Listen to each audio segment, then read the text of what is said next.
Hello NEET students, concept of NEET में आपका स्वागत है। तो आज हम बात करेंगे कि अभी आपके पास 2 महीने हैं। इन 2 महीने में आप नीट में कैसे अच्छा स्कोर कर सकते हो। कई सारे ऐसे बच्चे होंगे जिनके टेस्ट में मार्क्स कम आ रहे होंगे, वो कोशिश कर रहे होंगे या पैनिक हो रहे होंगे कि नीट में मेरे कैसे स्कोर बढ़ेंगे। फिजिक्स में स्कोरिंग कम हो रही होगी, केमिस्ट्री में भी स्कोरिंग कम हो रही होगी, बायो के स्कोरिंग के भरोसे सिलेक्शन नहीं हो सकता है। तो बहुत सारे अभी डाउट्स रहते हैं कैसे तीनों को प्रिपेयर करना है। इस वीडियो को अंत तक देख, आपको मैं ऐसे तरीके बताऊंगा जिससे अगर आपके 300 आ रहे होंगे तो 400 500 आ सकते, 400 आ रहे होंगे तो आपके 500 600 तक आ सकते हैं।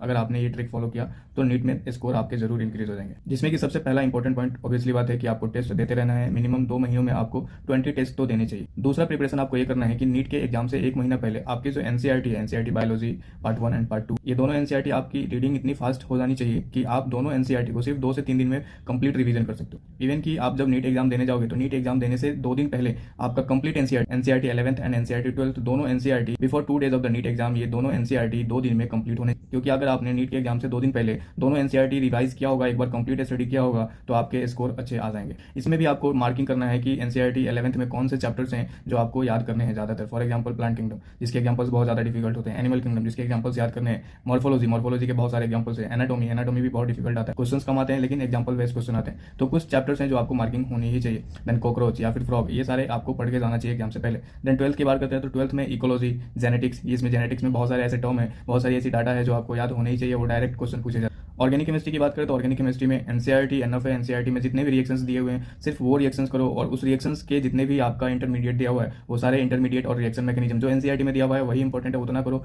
एनएफ है, उससे ज्यादा करने की जरूरत नहीं पड़ेगी। इनऑर्गेनिक के लिए भी सेम बात है। इनऑर्गेनिक भी आप एनसीईआरटी से करो। एनसीईआरटी से बाहर इनऑर्गेनिक नहीं आता है, लेकिन आपको इनऑर्गेनिक की हर एक लाइन समझ में आनी चाहिए। उसके लिए आपने लेक्चर्स देखे होंगे, नोट्स पढ़े होंगे, और नोट्स पढ़ने के बाद आप एनसीईआरटी पढ़ोगे तो आपको एनसीईआरटी हर एक लाइन समझ में आनी चाहिए और हर एक लाइन आपको याद होनी चाहिए। मेनली कहने का मतलब ये है कि इनऑर्गेनिक में आपका डायरेक्टली एनसीईआरटी से ही क्वेश्चन आता है, बाहर से कहीं क्वेश्चन नहीं आता है। फिजिकल केमिस्ट्री की बात करते हैं तो फिजिकल केमिस्ट्री में आपका जो फॉर्मूला हो गया, ग्राफ बेस्ड क्वेश्चन हो गया, या फिर इंडेक्स क्वेश्चन हो गया, ये सारे क्वेश्चंस आपको एनसीईआरटी से देखना पड़ेगा। और अभी कंपटीशन इतना ज्यादा बढ़ गया है कि फिजिक्स में आप सिर्फ एनसीईआरटी पढ़ के स्कोर नहीं कर सकते। एनसीईआरटी में ये ध्यान रखो कि एनसीईआरटी फिजिक्स में आपके जितने भी फॉर्मूले हैं वो सारे फॉर्मूले याद होने चाहिए, क्योंकि एनसीईआरटी में जितने फॉर्मूले हैं उसी से क्वेश्चन आते हैं, उससे बाहर क्वेश्चन नहीं आएगा। तो उसके एनसीईआरटी के फॉर्मूले के क्वेश्चन करो, एनसीईआरटी के जो इंडेक्स के क्वेश्चन है वो सारे क्वेश्चन करो। फिजिक्स के लिए रिसेंट में आपको minimum 10 to 20 year previous year question compulsory solve करो कि आपका जो कैलकुलेशन है वो ज्यादा इंप्रूव हो जाए। और टेस्ट रेगुलर देते रहो। टेस्ट नहीं दोगे तो फिर चीजें धीरे धीरे भूलते रहोगे। टेस्ट एक बढ़िया मेथड होता है जिससे कि आपका रिकॉलिंग पावर बढ़ता है। और फाइनली आपको ध्यान होना चाहिए कि NCERT 11th biology 12th biology ये आपका मिनिमम 1 से 2 दिन में रिवाइज हो जाना चाहिए। ऑर्गेनिक केमिस्ट्री 4 to 5 आवर में रिवाइज हो जाना चाहिए। इनऑर्गेनिक केमिस्ट्री अप्रॉक्स 10 आवर में रिवाइज हो जाना चाहिए।